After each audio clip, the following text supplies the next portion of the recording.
on accueille Catherine Gentil-Leclerc, députée de Terrebonne pour le Parti québécois. Allô, allô, Catherine, ça va bien? Hey, moi qui ai toujours rêvé de participer à un téléthon, c'est l'occasion, je suis pas contente.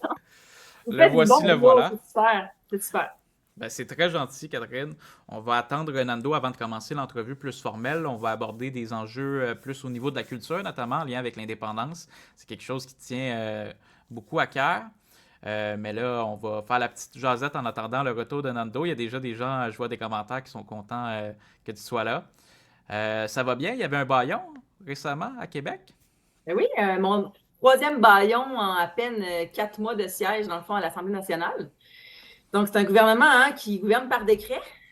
J'ai eu l'occasion de l'expérimenter plusieurs fois. La première fois, c'était Stablex. C'est ça, c'était quand même très émotif parce que c'est un enjeu environnemental qui était dans ma région, finalement, qui était dans les Basses-Laurentides. Puis, c'est à ce moment-là, là, dès le début de mon mandat, j'ai pu prendre conscience rapidement que j'étais la députée, pas seulement des gens de Terrebonne, mais la députée de l'opposition des gens de l'ensemble de ma région. Puis bon, évidemment, Pascal Paradis l'a dit à plusieurs reprises, là, mais c'était une monstruosité juridique, cette affaire-là. Euh, il y a tellement de droits qui ont été bafoués dans le cadre de ce baillon-là, des droits environnementaux, mais aussi l'autonomie des villes, de la mairesse de Blainville, entre autres. Donc, ça a été quand même éprouvant comme premier baillon. Puis après ça, pas longtemps après, le PL 69 sur la politique énergétique, l'avenir énergétique du Québec. Encore une fois, Pascal Paradis qui a fait un boulot formidable pour soulever les nombreuses irrégularités de ce projet de loi-là. Puis là, de vendredi à samedi, donc on a siégé pendant 18 heures, de 8 heures vendredi matin jusqu'à 4 heures quelques dans la nuit de vendredi à samedi.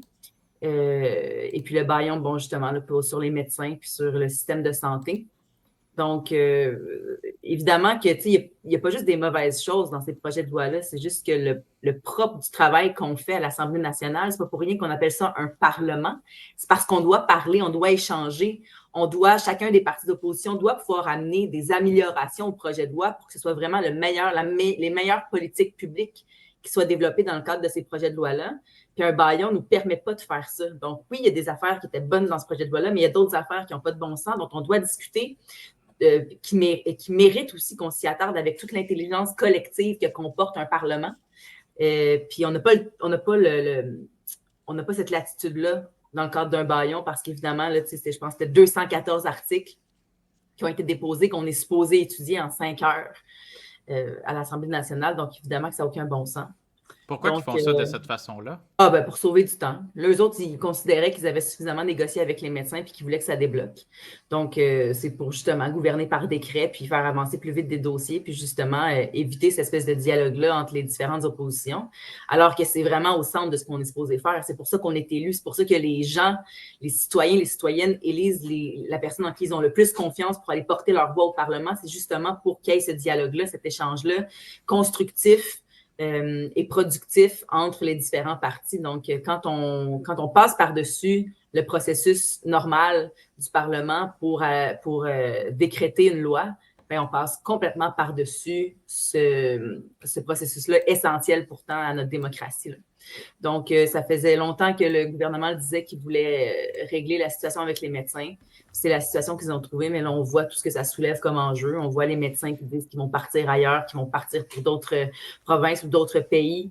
C'est extrêmement précaire, la situation dans laquelle ça met la société en ce moment. Puis les prochains mois nous diront véritablement si cette loi-là aura eu du bon ou non. Mais pour l'instant, c'est très... Allons-y Je sur disais le juste que sujet. j'avais hâte de voir comment la situation avec les médecins allait évoluer dans les prochains mois parce que, surtout, là, le truc central à ça, c'est que c'est supposé améliorer l'accès aux soins, puis il n'y a absolument rien qui nous indique en ce moment que ce projet de loi-là va nous permettre de faire ça. Les prochains mois vont nous l'indiquer un peu plus. C'était déjà assez compliqué avec Santé Québec, là, d'ajouter cette loi-là en plus. J'ai hâte de voir. Mais passons à notre sujet du jour. Ouais, ben c'est ça. Et donc, on se connaît bien, Catherine, donc on va se tutoyer. Là, on siégeait au CN ensemble au Parti québécois. Donc, Ah oui, oui, on se tutoie. si Puis ça te va, OK. je vais saluer Patrick Parisé qui dit que je suis sa députée. Enchantée, au plaisir de te voir. Viens nous voir au bureau. Puis en plus, il mentionne que tu le rends fier. Fait que ça, c'est quel plus beau compliment que de rendre fier Le ça. plus beau compliment. Donc, Catherine, toi, tu as un gros bagage en culture. Tu as une formation même, je pense, en chant, si je me trompe pas. Oui, chant classique. J'ai étudié l'opéra pendant plusieurs années avant d'aller étudier en com, en marketing. Donc, c'est vraiment le fondement de qui je suis. C'est jamais bien loin non plus. Ce qui fait que, évidemment, quand on parle d'indépendance, puis quand on parle de l'échec de la troisième voie, moi, ce que je trouve plate, en fait, c'est que la culture, c'est pas payant politiquement. Donc, je sais pas, c'est quand la dernière fois qu'on a vu quelqu'un se lever en chambre pour poser une question au ministre de la Culture, Mathieu Lacombe. En tout cas, moi, depuis que je suis là, c'est pas arrivé. Quand est-ce qu'il y a des politiciens qui sortent en point de presse pour déchirer leur chemise sur des enjeux de culture? Ça n'arrive pas. Alors que pour ce qu'on s'en va faire pour notre projet d'indépendance, c'est le socle sur lequel on va se reposer. Et l'échec de la troisième voie se manifeste aussi dans des dossiers culturels dont on parle vraiment pas beaucoup. Donc, tu sais, moi, je vais avoir une lettre ouverte qui va sortir demain, justement, au sujet de la culture, parce que je trouve ça important de soulever ces enjeux-là, puis de les mettre en lumière, puis que les gens soient au courant qu'il y a aussi, tu sais, que l'avenir de notre langue, l'avenir de notre culture est compromise, puis qu'il y a des politiques qui se passent dans le dos des gens sans qu'on en parle trop, puis qui ont un impact direct sur l'avenir, justement, de notre langue, de notre culture. Mais c'est exactement ça qu'on fait. Nous, en tout cas, je ne sais pas ce que tu en penses. Euh, Nous, on a l'impression, nous, on fait de la culture, dans le fond, avec un balado, tu sais, ça fait partie aussi. Il y a beaucoup de jeunes maintenant. Il y a Cocotte ou Ariane Vallière maintenant, mais nous, moi, je la connais sous le nom de Cocotte. Cheyenne, il y a Je toute une connaissais nouvelle. même pas son vrai nom. Non, c'est ça, moi non plus. J'ai vu ça dans les journaux, j'étais comme, ah bon, mais ils sentent l'obligation du. Mais en tout cas, c'est pas grave. Il y a toute cette nouvelle génération de jeunes Québécois qui finissent par enfin percer les algorithmes. Les algorithmes, puis la façon qu'on consomme la culture. Le fédéral a un gros rôle à jouer là-dedans. Puis je pense que toi, tu voulais nous parler un peu de quelles sont les limites du fédéralisme face à la culture. Est-ce que tu as des sujets spécifiques? Est-ce que, par exemple, pour nous, créateurs de contenu, est-ce que c'est quoi l'intérêt de devenir un pays? Donc, c'est ça. Donc, on commence enfin à étudier le projet de loi 109 là, dès cette semaine, les consultations qui vont commencer, mais ça fait des mois, des années qu'on attend ce projet de loi-là. Pendant ce temps-là, les géants prennent du terrain. Là. On le sait, c'est extrêmement difficile pour des Québécoises, des Québécois de trouver facilement du contenu francophone sur ces plateformes-là.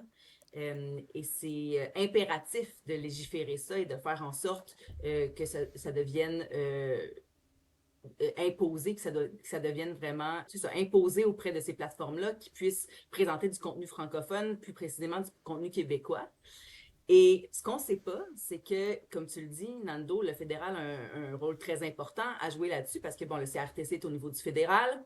Et à l'UNESCO, en juin dernier, le Québec et des pays comme la France, la Suède, la Suisse voulaient pousser un amendement auprès de l'UNESCO pour justement accélérer ce processus-là, donner les coups des franges à ces pays-là pour que les contenus culturels de langue seconde, donc du français, de langue française plus précisément, deviennent obligatoires et soient poussés de manière plus concrète par ces plateformes-là et qu'on ait vraiment un levier finalement clair pour agir là-dessus.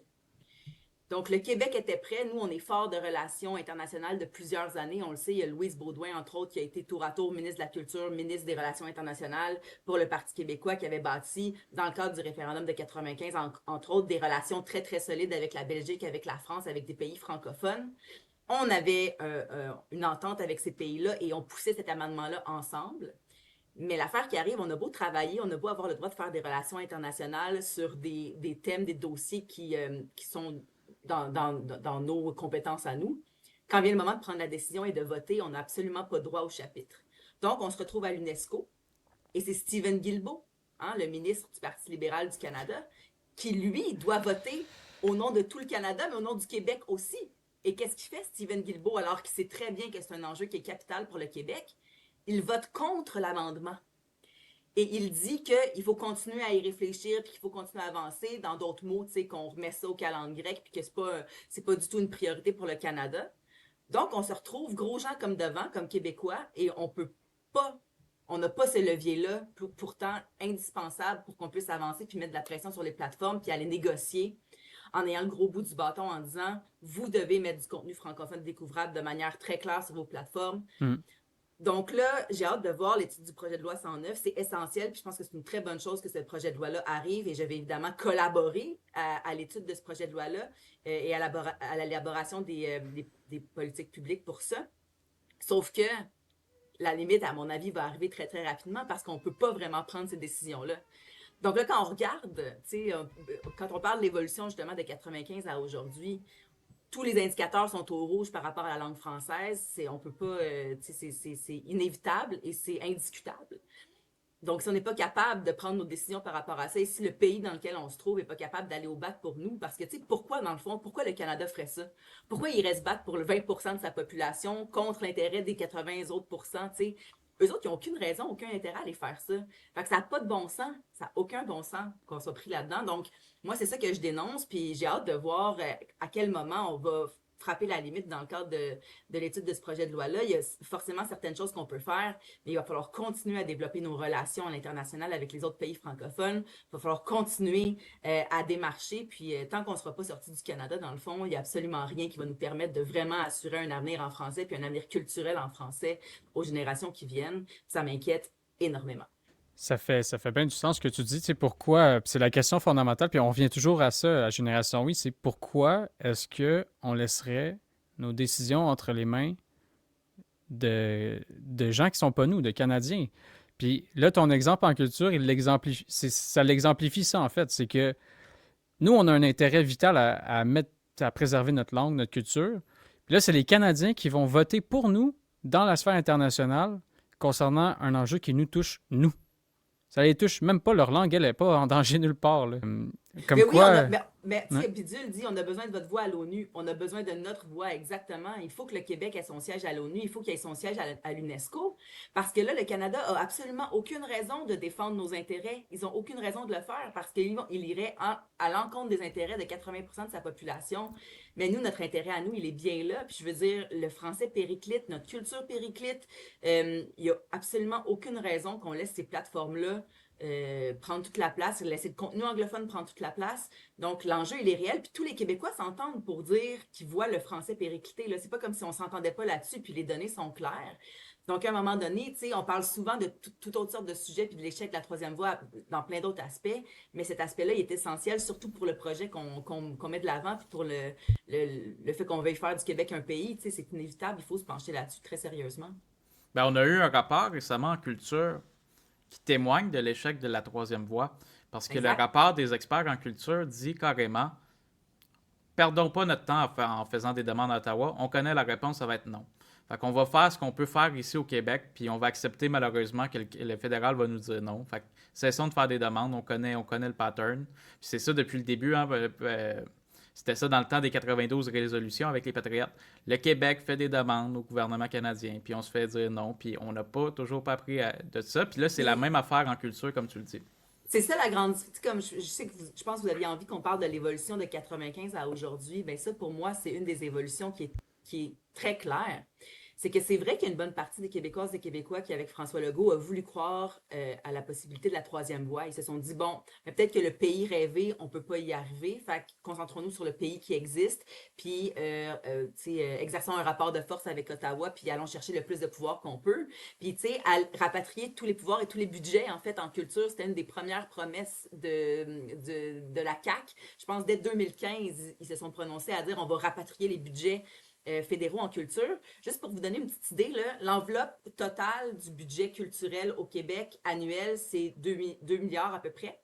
Et l'enveloppe fédérale pour la culture au Québec annuellement, c'est entre 800 et 900 millions de dollars.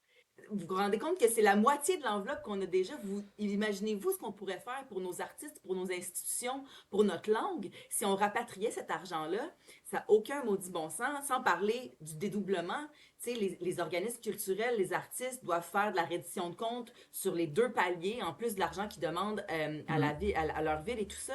Je veux dire, donc dans la culture, ça s'illustre très, très bien aussi, puis je trouve qu'on n'en parle pas assez, mais c'est un échec complet, là. On a reçu François Blanchet plus tôt ce matin, puis il nous a dit exactement, ça allait dans ton sens, il nous a dit après 95, lui il était dans le milieu artistique, puis il a vu le gouvernement fédéral arriver avec une pile de cash, puis aller voir les artistes, puis il leur disait, ben tu veux cet argent-là, maintenant tu vas l'avoir, mais tu parles plus de souveraineté, tu parles plus de... Tu sais, ça c'est là tu nous dis, c'est presque 1 milliard, là, 900 millions de dollars que le fédéral utilise contre nos intérêts finalement. Puis moi, je l'ai vécu quand j'étais à l'Opéra de Montréal, c'est-à-dire que les sujets, les thématiques les valeurs qu'on devait véhiculer pour avoir du financement de Patrimoine Canada étaient complètement différents. C'était des critères complètement différents de ceux qu'on devait atteindre pour avoir du financement du calque. Donc là, les organismes, les créateurs sont déchirés parce qu'ils se disent, moi, je mérite d'avoir le plus grand financement possible parce que j'ai des bonnes idées puis j'ai des capacités de production. Mais après ça, il faut qu'ils fassent des compromis sur les valeurs qu'ils veulent véhiculer parce que le Québec leur donnerait 100% du financement auquel ils auraient droit, mais pas le Canada parce que c'est pas les mêmes valeurs que nous, c'est pas les mêmes intérêts que nous, c'est pas les mêmes choses qu'ils veulent mettre de l'avant dans ce qu'on produit culturellement à un moment donné. Tu sais, quand est-ce qu'on va se tanner de se faire humilier, là? Moi, c'est ça. Moi, je suis tannée. Il y a Pierre... Ça a le mérite d'être honnête, puis Ouais. je pense qu'on est tous dans le même bateau. Il y a Pierre-Luc Briand qui nous disait aussi en entrevue à Génération Oui qu'il y a des artistes qui ont peur de s'afficher pour l'indépendance parce qu'ils dépendent, ben pas ils dépendent, mais ils ont besoin des subventions fédérales, même si c'est notre argent au final, tu sais. Puis ils ont peur de mordre la main qui les nourrit, entre guillemets, là. Je veux dire, il n'y a pas d'autre solution que de sortir du Canada pour pleinement s'affranchir puis être certain que nos artistes aient la pleine liberté de créer aussi, puis qu'ils le fassent selon leurs valeurs à eux, les valeurs du Québec, qui les habitent, puis qu'ils ont envie de toute façon de porter. Tu sais, c'est ça qui est dramatique là-dedans, c'est qu'ils auraient envie de les porter, mais ils doivent faire des compromis. À un moment donné, ça ne tient pas la route. J'ai une question un peu hors champ, mais j'en profite. Puis, pas obligé, si c'est pas réfléchi, c'est pas. Si vous n'y avez pas déjà pensé au PQ, mais j'imagine, y a-t-il une réflexion justement sur la culture numérique? Tu sais, les créateurs de contenu, justement, je te parlais des chaînes, tout ça. Est-ce que. Parce qu'il va falloir. Je dis pas nécessairement qu'il faut des subventions, je dis pas qu'il en faut pas. Tu sais, j'ai même pas de parti pris, mais il va falloir qu'on mène une réflexion collective là-dessus. C'est nouveau.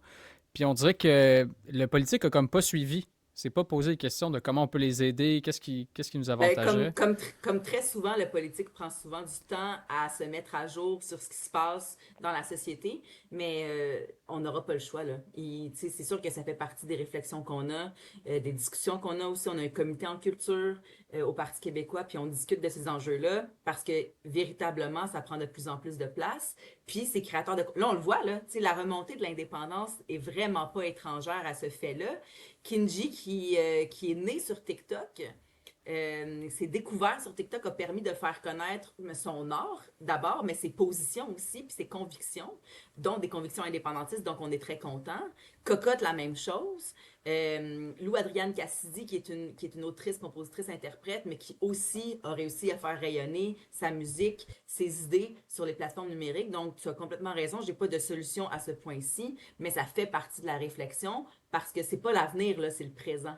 C'est déjà là, c'est déjà bien ancré. Puis, il faut s'assurer que il y a beaucoup d'artistes, là.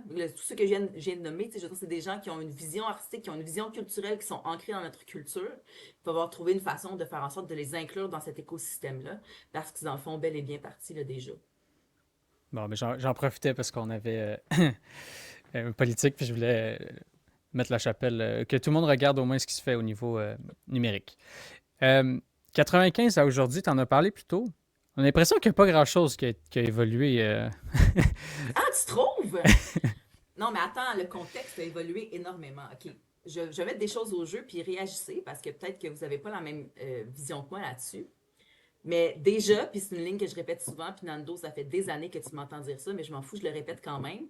En 2028, toutes les Québécoises, les Québécois de 50 ans et moins n'auront jamais pu se prononcer sur l'avenir du Québec. OK? Ça, c'est un énorme changement par rapport à 95, parce qu'entre 80 et 95, ça avait une bonne proportion des électeurs qui étaient les mêmes. Ouais. Là, 30 ans plus tard, quand tu dis que toutes les Québécoises, Québécois de 50 ans et moins n'auront jamais pu se prononcer, c'est une méchante partie du peuple québécois qui n'aura jamais pu se prononcer, mais non seulement qui n'aura pas pu se prononcer, mais qui n'aura même pas pu en débattre, qui n'aura pas pu être exposé aux arguments. Donc, en ce moment, moi, quand on me dit que ces gens-là ne veulent pas d'un référendum, savent-ils vraiment de quoi il s'agit? Je veux dire, on n'a jamais parlé. Nous, on est des turbo-crinqués, donc évidemment qu'on sait de quoi il en retourne. Mais sinon, si on n'est pas turbo-crinqués comme nous, c'est pas un sujet qui est là. Là, on commence à le ramener de l'avant, puis on commence à en discuter de nouveau. Mais sinon, les gens peuvent pas dire s'ils sont pour ou contre, là. On n'a même pas jasé.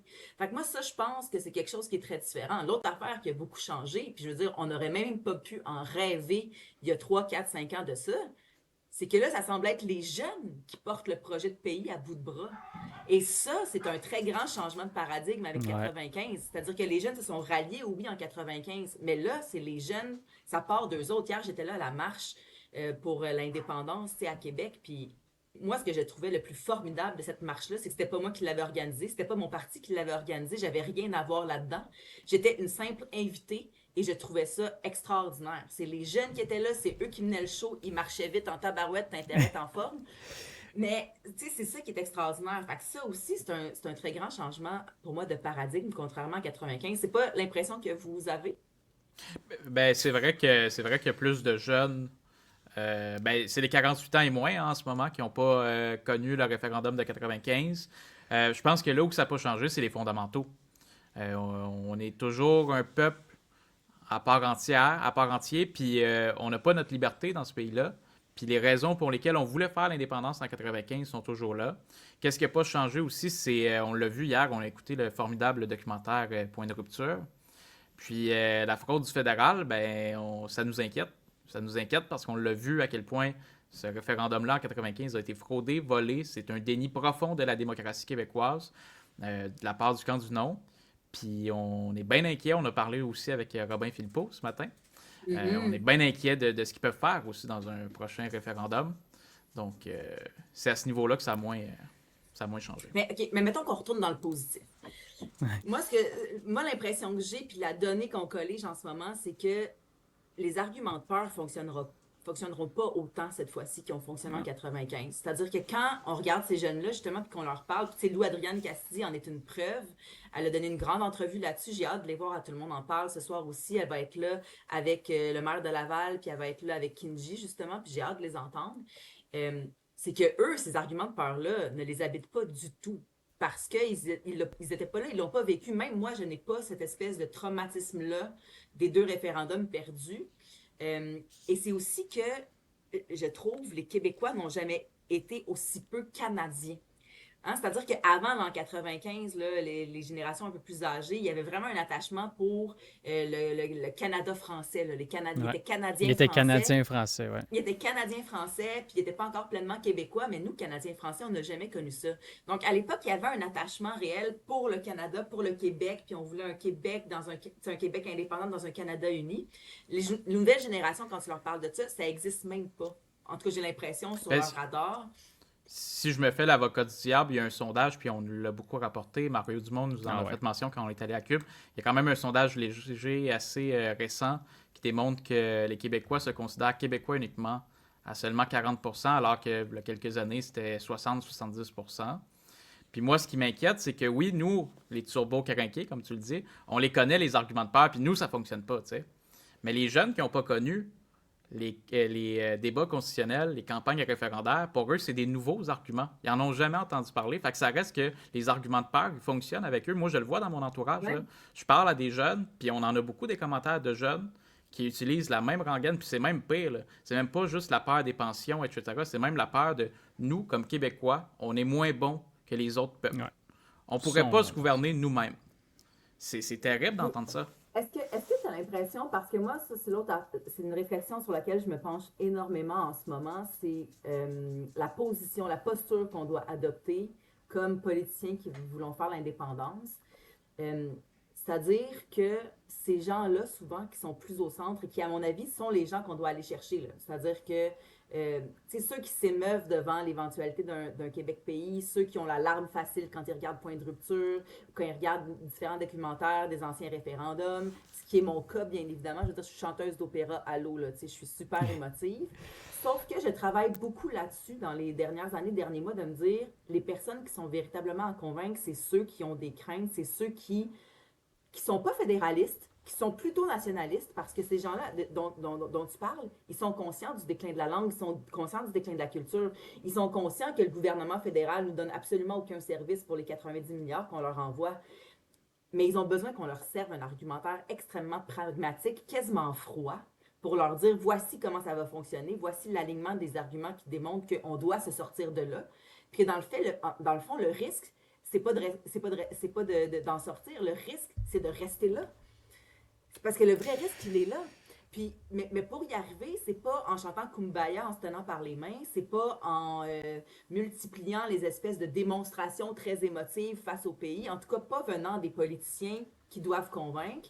Donc moi, je pense qu'il doit y avoir une espèce de recentrage par rapport à notre posture, en tout cas la mienne, parce que je sens que quand on est pragmatique, quand on est froid, quand on leur sert ces arguments-là qui sont honnêtement difficiles à contredire, là, ben les gens ont une écoute puis ils se disent OK, tabarouette, peut-être que dans le fond, le risque, c'est de rester là. Puis que on risque pas mal plus gros en restant là qu'en sortant. On a parlé avec. Non, mais c'est vraiment intéressant parce que c'était direct dans le sujet. On a parlé exactement de ça avec Rémi Villemur plus tôt aujourd'hui. Puis ce qu'il nous a dit, puis ça m'a fait. Parce que moi et Marc-Antoine, on discute souvent de ce genre d'enjeu-là, puis on pense à qu'est-ce qu'on peut faire pour servir la cause. Là. On est là pour ça.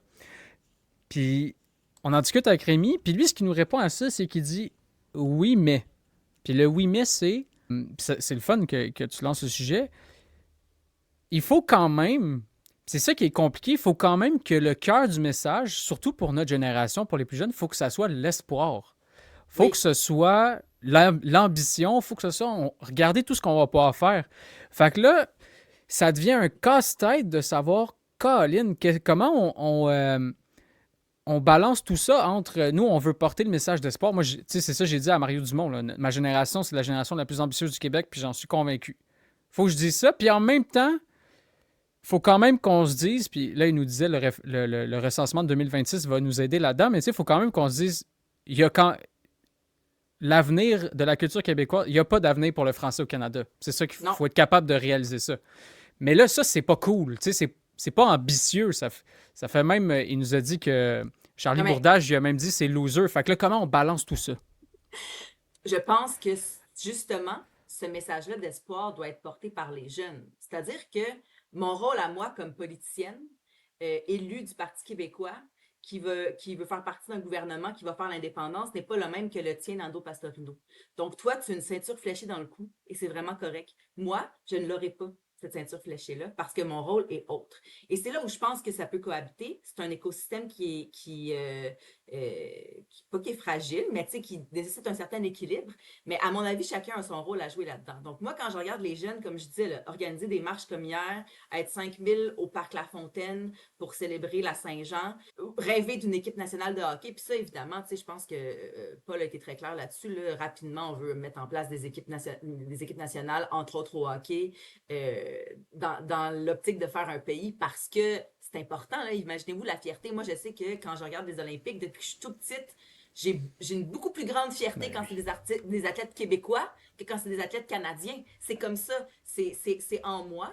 Donc, imaginez la fierté d'avoir des équipes nationales du Québec à l'international compétitionner. T'sais, moi, je pense qu'il y a moyen d'avoir un équilibre là-dedans. Ce que je dis, c'est qu'il y a certaines personnes qui ne s'émeuvent pas devant ces démonstrations-là et qui vont être capables aussi de leur servir l'argumentaire, de dire de manière très, très, très concrète, là, ranger ligne, colonne des pour, colonne des contre, voici ce qu'il y en est.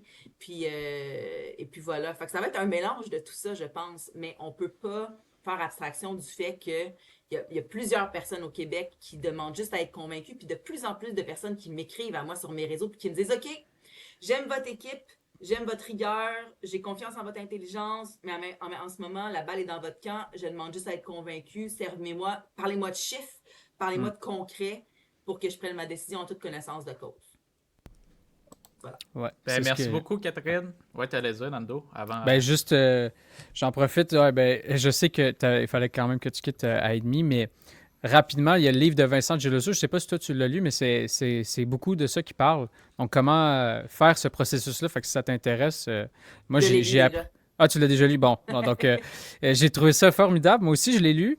Puis, je trouve ça le fun qu'on soit capable de se dire, on a chacun notre rôle. Puis, je pense que c'est la bonne philosophie à adopter, autant politiquement que dans la société civile par rapport aux dirigeants politiques. Il faut tout être responsable, mais je pense qu'on doit. On doit, c'est ça, prendre notre place puis se dire moi, ma job, c'est de convaincre ces gens-là. Moi, ma job, c'est de porter tel message. Je suis content d'entendre que. C'est ma lecture personnelle. Moi, j'adhère pas du tout à tout ce que Geloso dit non plus. Je trouve ça important de se nourrir de plusieurs points de vue. Mais je sais que, en tout cas, moi, avec la personnalité que j'ai, qui est plus du type émotive d'habitude, alors que j'ai une capacité rationnelle qui est très présente également, c'est la posture que je décide d'avoir parce que je me rends compte que je peux rallier plus de gens en étant comme ça, puis en étant pragmatique, puis en servant des arguments qui sont indestructibles, tu sais. Donc, il faut être prêt. Il y a le livre bleu qui s'en vient d'ailleurs, qui va nous aider à adopter cette posture-là de plein de façons. Donc, On va tirer les verres du nez, ça sort quand, Catherine? Tout le monde nous le demande à chaque live, c'est fou. c'est vrai?